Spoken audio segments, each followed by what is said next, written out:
Ma Ying-jeou, former President of the Republic of China, Taiwan. I'm very delighted to be here attending this wonderful conference. I'm also honored to be invited to give a talk on this occasion.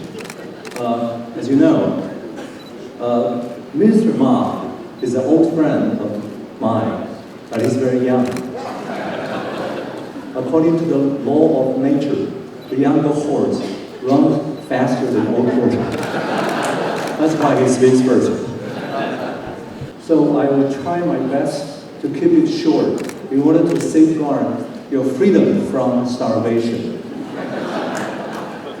First, I want to talk about the Taiwan-ASEAN relations amid the evolution of the East Asian supply chain.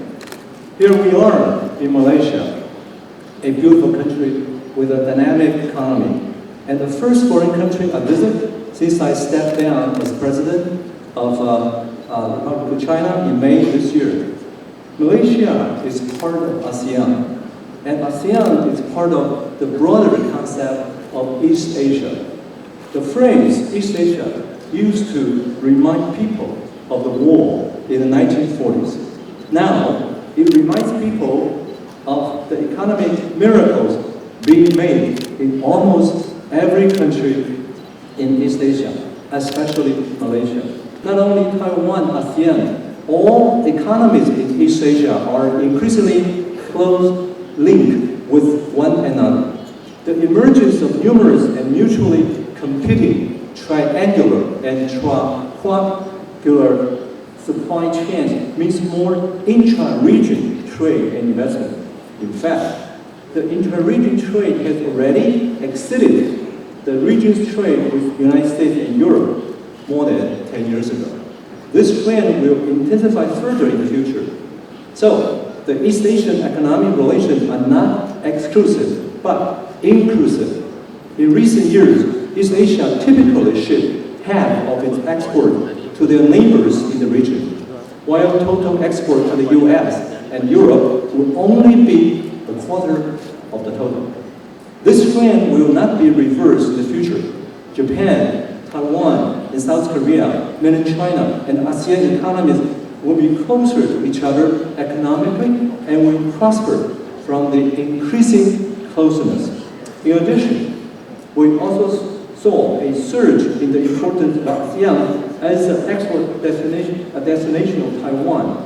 In 2007, before I took office as president, Taiwan annually exported about 14.7% of its total to ASEAN countries, including Malaysia, Singapore, Indonesia, Thailand, and Vietnam. In 2014, 7 years later, before the global trade slowed down, it was 18.8%. 18.8%. It was when the peak was in 2013 at 19%. So as you can see, they are 5 percentage points more. Even though I didn't announce the so-called southward policy, the numbers speak for themselves. My administration had delivered a successful southward policy that was absent before. In the same period of time, the share of Taiwan's export to mainland China and Hong Kong combined dropped from 40% to 39%. When I took office, it was 24% of our total, but it increased 16 percentage point to 40. Everybody expects the percentage will go up more than 50, but it's not the case. It actually dropped 1 point. And one of the most important reasons is we diversify our export destinations. I hope this more balanced and diversified trend will continue in the future. The third reason for closer relations is the strong cultural ties between Taiwan and Southeast Asia. For example, many ethnic Chinese families in ASEAN countries, including Malaysia, Indonesia, the Philippines, Thailand, Singapore, Myanmar, and Vietnam, and more than 10,000 of the younger generation in the year 2015 to receive all levels of education, from elementary school to junior high, high school, and to universities. On the other hand, the local universities in Taiwan are very eager to solicit students from Southeast Asia.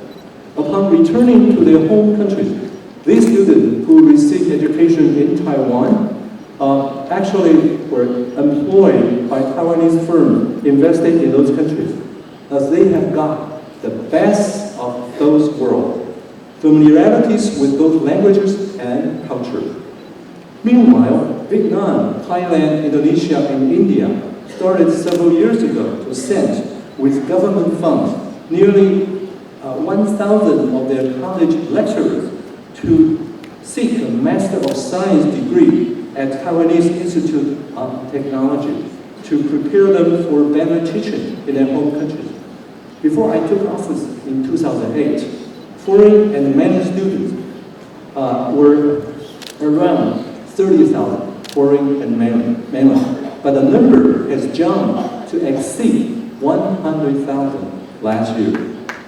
Malaysian students in Taiwan more than doubled in the same period, from 3,000 to 7,000. So Malaysian student is number one in Southeast Asian countries.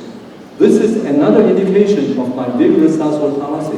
Therefore, it is actually my plan to build Taiwan into a center of higher education in the region, as our low birth rate has made our university eager to solicit foreign and managed students from East Asian countries.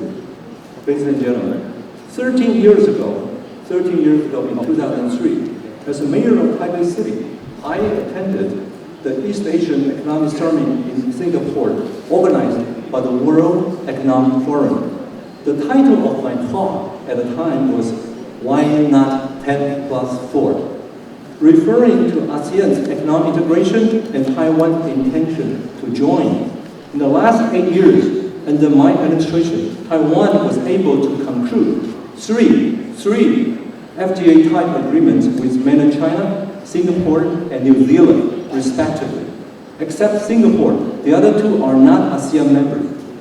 Now, 13 years have passed. I hope Taiwan need not wait for another 13 years to realize my dream of joining ASEAN-related regional economic integration.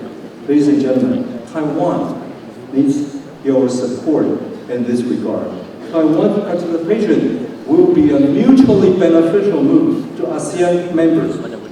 Now, let me conclude. With that note, I will bring my presentation to an end.